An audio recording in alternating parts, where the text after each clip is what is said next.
Hey everybody, welcome to Always Bored, Never Boring. By the time you see this video, Halloween will already be in the rear view mirror and we will be hurtling towards a completely different type of festive fun.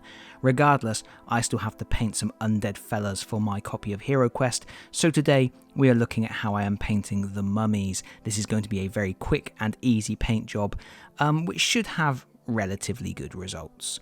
So I have started by spray undercoating him with skeleton bone from Army Painter, and from there we are going to do a screaming skull highlight. We're going to be doing that highlight with a dry brush technique, so I'm going to be using a big old brush and I'm going to wipe most of the paint off of the brush, and then I'm going to do a heavy dry brush over the whole thing.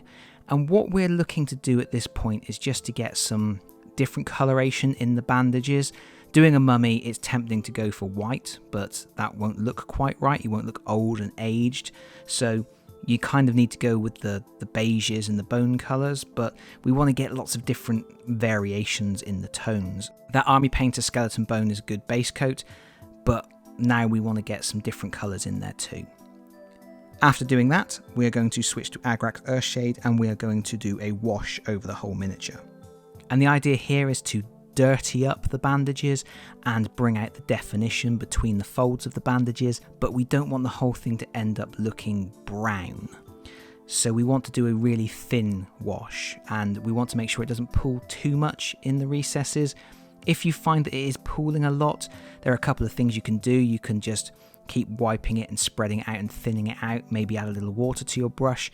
Another technique is to use a dry brush and just touch it against any of the pools that are forming, and the brush will actually draw the wash out of the recesses, and you'll be left with enough coloration without having any nasty pools that will leave tide marks or ugly blemishes on your miniature.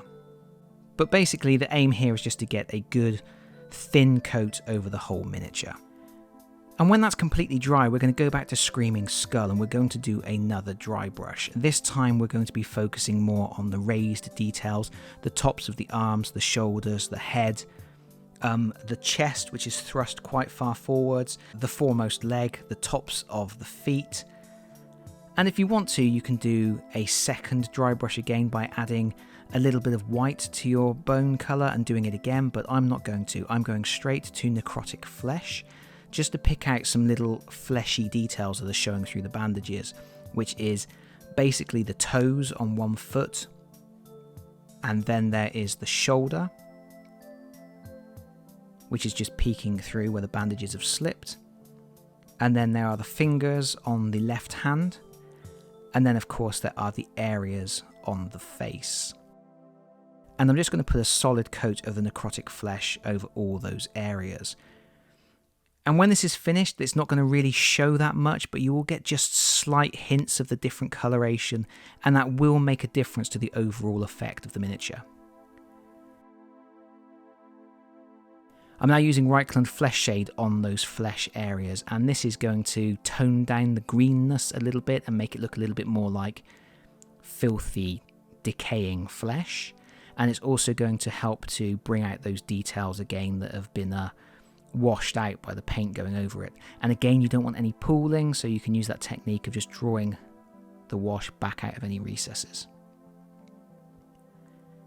And as I said, when this is dry, it won't be a dramatically different colour to the bandages, but it will be enough that you will pick up those differences and you will get a sense that, oh, there is something under the bandages, it's not just bandages, even though it's not a glaringly obvious area of brightly coloured flesh or anything like that. And of course you need to be careful that your wash isn't going over those bandages, although if it does a little bit, it's just going to add to the staining and the general sense of dirtiness and those different blotches of colour that we're looking for that make it look dirty and aged, which is exactly what you want from your mummy.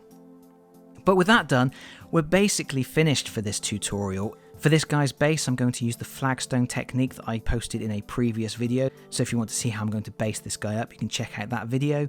But at this point, he's pretty much ready, apart from being varnished, of course. I do occasionally get asked what types of varnish I use. I generally use a Munitorum varnish, which is a spray varnish from Games Workshop, but I do also have an anti-shine varnish from Army Painter, which I will use, as well as a gloss varnish, which I will use to pick out things like gems sometimes.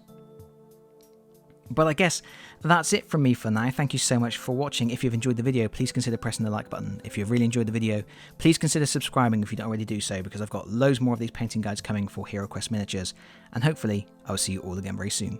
Bye bye everyone, bye bye.